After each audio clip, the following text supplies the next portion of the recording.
Assalamualaikum warahmatullahi wabarakatuh. Apa kabar kalian? Semoga dalam keadaan sehat walafiat, dalam keadaan iman dan mendapat rahmat dari Allah Subhanahu wa ta'ala. Baiklah, pada video kali ini kita akan membahas cara memprediksi kedatangan malam Lailatul Qadar atau malam yang lebih utama dari malam 1000 bulan. Langsung saja kita masuk pembahasannya. Dalam sebuah hadis yang diriwayatkan oleh Sayyidah Aisyah radhiyallahu anha, Rasulullah sallallahu alaihi wasallam bersabda, "Taharraw lailatal qadri fil witri minal ashril awakhiri min Ramadana." Burulah, kejarlah dan carilah Lailatul Qadar dalam malam-malam ganjil di 10 hari terakhir bulan Ramadan. Hadis tersebut mengirimkan sinyal kepada kita bahwasanya kemungkinan besar malam Lailatul Qadar itu terjadi pada malam-malam ganjil di 10 akhir bulan Ramadan. Benarkah demikian? Secara garis besar di dalam kitab-kitab ulama Syafi'iyah ada 3 kitab yang dengan jelas menyebutkan mengenai prediksi malam Lailatul Qadar. Di dalam kitab salaf tersebut, banyak ulama menuangkan hasil riset mereka yang bersumber pada pengalaman mereka dalam menemukan Lailatul Qadar.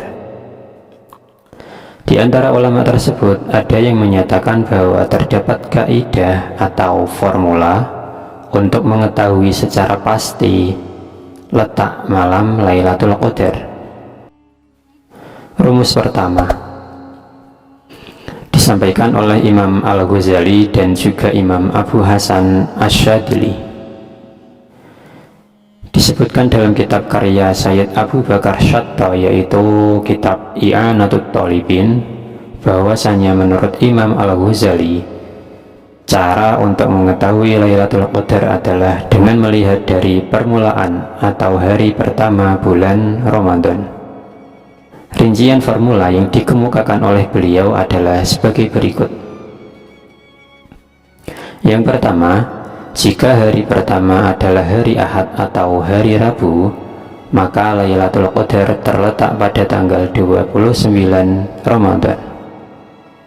Yang kedua, jika hari pertama puasa adalah hari Senin, maka malam Lailatul Qadar terletak pada tanggal 21 Ramadan. Yang ketiga, jika hari pertama adalah hari Kamis, maka Lailatul Qadar terletak pada tanggal 25 Ramadan. Yang keempat, jika hari pertama puasa adalah hari Sabtu, maka Lailatul Qadar terletak pada tanggal 23 Ramadan. Yang kelima, jika hari pertama hari Selasa atau hari Jumat, maka Lailatul Qadar terletak pada tanggal 27 Ramadan. Selanjutnya, hasil formula atau rumusan dari Imam Al-Ghazali ini dikomentari oleh Syekh Abdul Hasan Asyadili. Beliau berkata bahwasanya semenjak saya menginjak usia dewasa, artinya semenjak beliau berusia baligh, Lailatul Qadar tidak pernah meleset dengan jadwal atau kaidah tersebut. Jadi menurut Syekh Abdul Hasan Asyadili, semenjak beliau dewasa hingga akhir hayatnya, Lailatul Qadar selalu sesuai dengan rumusan tersebut. Jadi ini adalah rumusan yang disebutkan oleh Sayyid Abu Bakar Syatta di dalam kitabnya I'anatut Thalibin berdasarkan ijtihad dari Imam Ghazali. Rumus yang kedua. Rumus yang kedua ini kita bisa temukan dalam kitab Hasyiah Shawi ala Tafsir Jalalain karya Syekh Ahmad bin Muhammad As-Shawi. Rumusan beliau yaitu: pertama, jika awal Ramadan hari Ahad, maka Lailatul Qadar berada pada tanggal 29 Ramadan. Yang kedua, jika awal Ramadan adalah hari Senin, maka Lailatul Qadar terletak pada tanggal 21 Ramadan. Yang ketiga, jika awal Ramadan adalah hari Selasa, maka Lailatul Qadar terletak pada tanggal 27 Ramadan. Yang keempat, jika awal Ramadan adalah hari Rabu, maka Lailatul Qadar terletak pada tanggal 19 Ramadan. Yang kelima, jika awal Ramadan adalah hari Kamis, maka Lailatul Qadar terletak pada tanggal 25. Dan yang keenam, jika awal Ramadan adalah hari Jumat, maka Lailatul Qadar terletak pada tanggal 17 Ramadan. Yang terakhir, jika awal Ramadan terletak pada hari Sabtu, maka Lailatul Qadar terletak pada tanggal 23 Ramadan. Rumus yang ketiga. Rumus yang ketiga ini disebutkan di dalam kitab Hasyiah Al-Bajuri karya Syekh Ibrahim Al-Bajuri. Beliau mencantumkan kaidah lain yang berbeda dengan kaidah sebelumnya.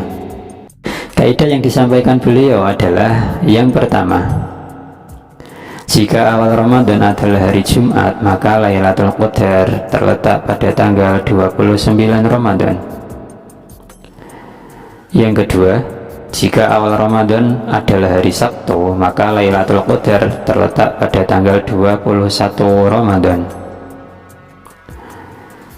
Yang ketiga, jika Ramadan diawali dengan hari Ahad, maka Lailatul Qadar terletak pada tanggal 27 Ramadan. Yang keempat, jika awal Ramadan adalah hari Senin, maka Lailatul Qadar terletak pada tanggal 29 Ramadan. Yang kelima, jika awal Ramadan adalah hari Selasa, maka Lailatul Qadar terletak pada tanggal 25 Ramadan. Yang keenam, jika awal Ramadan adalah hari Rabu, maka Lailatul Qadar terletak pada tanggal 27 Ramadan. Yang ketujuh, jika awal Ramadan adalah hari Kamis, maka Lailatul Qadar ada pada 10 akhir pada malam-malam ganjil. Atau bisa dikatakan jika awal Ramadan adalah Kamis, maka Lailatul Qadar tidak bisa dipastikan, bisa saja berada di antara 10 hari terakhir yang ganjil. Kesimpulan, formula atau rumusan dan kaidah-kaidah ini tercantum dalam kitab-kitab para ulama, termasuk dalam kitab fikih yang bermadhab Syafi'i. Rumus ini sudah terverifikasi dan teruji dari kebiasaan para ulama yang telah menjumpai Lailatul Qadar. Berdasarkan ijtihad dari Imam Al-Ghazali dan tentunya juga dari ulama yang lain, dan selanjutnya disepakati oleh banyak ulama sebagaimana dalam berbagai macam kitab-kitab fiqih. Meskipun begitu, mengenai hakikat kepastian dan kebenarannya, jawaban terbaik adalah wallahu a'lam bishawab. Hanya Allah yang mengetahui kebenarannya. Oke teman-teman, yang bisa kita simpulkan adalah memang sejatinya ulama sudah memprediksi sesuai dengan pengalaman beliau masing-masing tentang rumusan malam Lailatul Qadar. Akan tetapi, hakikat kebenarannya kita serahkan kembali kepada Allah Subhanahu wa Ta'ala. Kita sebagai manusia biasa tidak mampu memastikan apakah malam itu adalah malam Lailatul Qadar atau bukan. Hanya saja kita bisa mengetahui tanda-tandanya dari apa yang sudah dijelaskan oleh Rasulullah Shallallahu Alaihi Wasallam. Demikian penjelasan singkat tentang rumus para ulama tentang malam Lailatul Qadar. Semoga bermanfaat. Wal afu minkum. Assalamualaikum warahmatullahi wabarakatuh.